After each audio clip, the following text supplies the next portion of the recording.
teachers who work for over 20 years. They retire when they are at the age of 60. In fact, I think it's about time that we reevaluate this issue of retirement. Why do you need to retire when your brain is still working? You need to continue. We just need to be a bit creative on how we deal with these issues. My own sister called me last week, told me that she retired in 2022, and until today, she has not been able to receive her pension.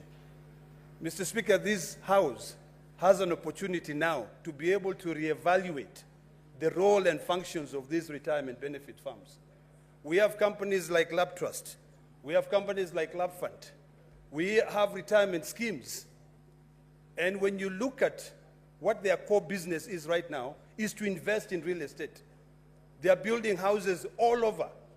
They are engaging in deals with county governments where they are now saying, if county government, you have not paid us because this House has negated his role of protecting Kenyans by ensuring that any piece of legislation we draft here includes huge penalties, interest.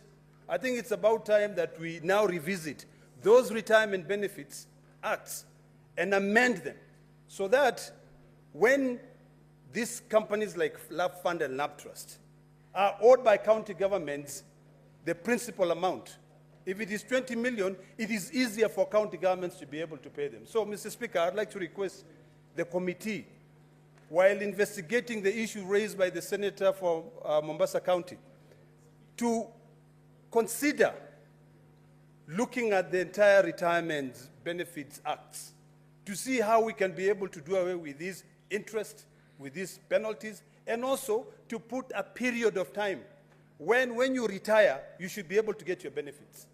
There's no reason why, when you leave, you now start coming to Parliament to beg the parliamentary office to pay you your pension or your gratuity.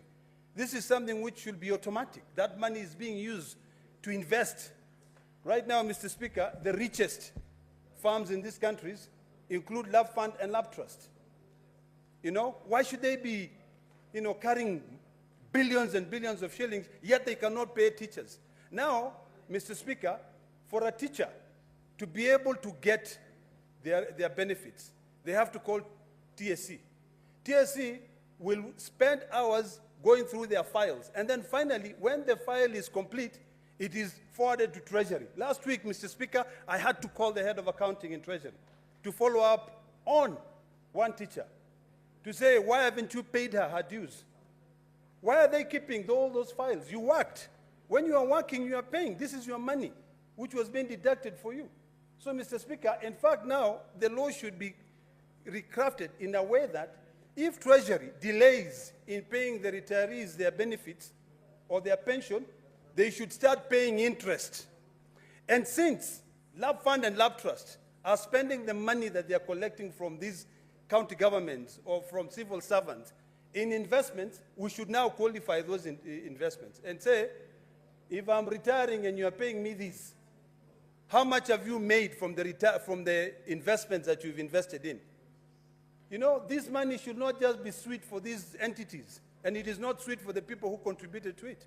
So, Mr. Speaker, I really would like to request that committee to take this matter very seriously and reopen the whole debate on these pension schemes.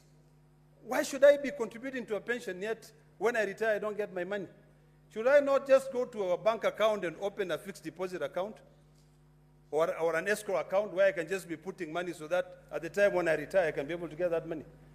Secondly, Mr. Speaker, I'd like to comment on the statement raised by